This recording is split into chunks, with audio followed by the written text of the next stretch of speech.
Assalamualaikum warahmatullahi wabarakatuh.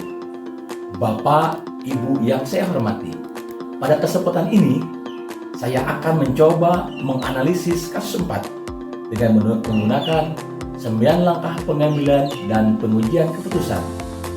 Kasus ini sangat menarik karena melibatkan persoalan sederhana di sekolah, tetapi penuh dengan dilema etika yang menyentuh nilai kejujuran, kesetiaan, dan persahabatan.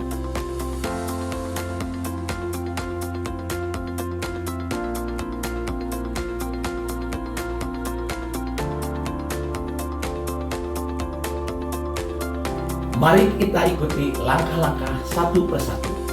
Langkah pertama, mengenali nilai yang saling bertentangan. Dalam kasus ini, terdapat dua nilai yang saling berhadapan. Yang pertama, nilai kejujuran dan keberanian untuk menyuarakan kebenaran. Yang kedua, kesetiaan para sahabat dan rasa takut merusak hubungan pertemanan. Tari, sebagai saksi, berada di tengah dua nilai ini. Di satu sisi, ia tahu apa yang benar, yaitu mengembalikan dompet milik Nina. Tetapi di sisi lain, ada rasa enggan karena sahabatnya sendiri yang melakukan kesalahan. Langkah kedua, menentukan siapa saja yang terlibat. Pihak yang terlibat adalah satu, Rara yang menemukan dompet dan menyimpannya tanpa izin. Kedua, Nina pemilik dompet yang diberikan. Tiga, Tari, sahabat Rara sekaligus saksi mata yang kini menghadapi dilema. 4. Busri, guru pustakawan yang berwenang dalam menjaga ketertiban di perpustakaan. Selain itu, ada juga lingkungan yang secara umum yang bisa terpengaruh bila kasus ini tidak ditangani dengan baik. Langkah ketiga, mengumpulkan fakta relevan. Fakta yang ada adalah Rara menemukan dompet berisi uang di perpustakaan, lalu menyimpannya di tasnya. Dompet tersebut ternyata milik Nina, dan Nina sudah mengumumkan kehilangan. Tari melihat langsung kejadian itu. Hubungan Rara dan Tari sangat dekat. Mereka sahabat yang sering berbagi dan saling menolong. Jika Tari melaporkan Rara, besar kemungkinan persahabatan mereka akan retak. Tetapi jika diam, maka penyadaran tidak ditegakkan dan hak Nina diambil. Langkah keempat, pengujian benar atau salah. Di sini kita bisa melakukan 5 uji etika. Yang pertama, uji legal. Jelas bahwa mengambil barang orang lain tanpa izin merupakan tindakan yang salah. Kedua, uji regulasi. Aturan sekolah menekankan pentingnya kejujuran dan melarang pencurian dalam bentuk apapun. 3. Uji intuisi. Hati nurani tentu mengatakan bahwa dompet itu harus dikembalikan kepada pemiliknya. 4. Uji publikasi. Bagaimana jika kasus ini tersebar di media sosial atau diketahui orang tua? Tentu akan memberikan nama baik Rara. 5. Uji panutan. Jika kita membayangkan tokoh yang kita kagumi, pasti mereka akan mengembalikan barang temuan kepada pemilik. Selanjutnya, langkah kelima yaitu menguji paradigma benar lawan benar. Paradigma yang muncul di sini adalah kebenaran versus kesetiaan.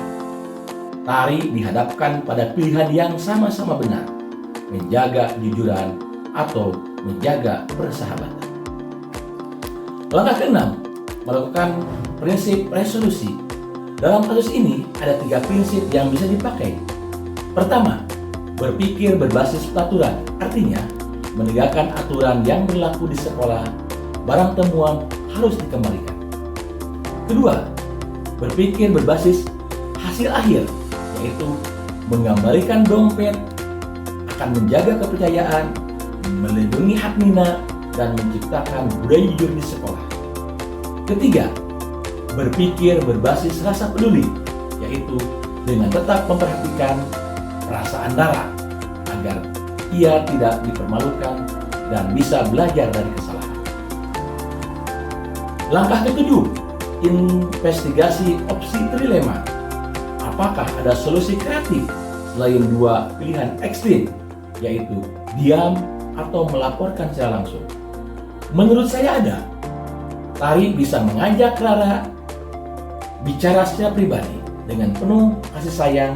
Ia bisa mengatasi atau menasihati bahwa dompet itu sebaiknya dikembalikan dan menawarkan diri untuk menemani Rara melaporkan kepada Bu Sri. Dengan cara ini, kebenaran tetap ditegakkan. Hubungan pertemanan tidak harus hancur. Langkah ke-8, membuat keputusan. Keputusan yang saya ambil adalah menegakkan kejujuran dengan cara yang penuh empati. Tari tidak boleh diam, tetapi juga tidak boleh serta-merta mempermalukan sahabatnya. Yang terbaik adalah mengajak Rara mengembalikan dompet kepada Nina, didampingi oleh Bu Sri. Dengan begitu, semua pihak terlindungi. Rara belajar bertanggung jawab, Nina mendapatkan haknya kembali, dan persahabatan tetap bisa terjaga. Langkah terakhir ke-9, refleksi. Pelajaran yang saya dapatkan dari kasus ini adalah bahwa menegakkan kebenaran tidak harus mengorbankan persahabatan.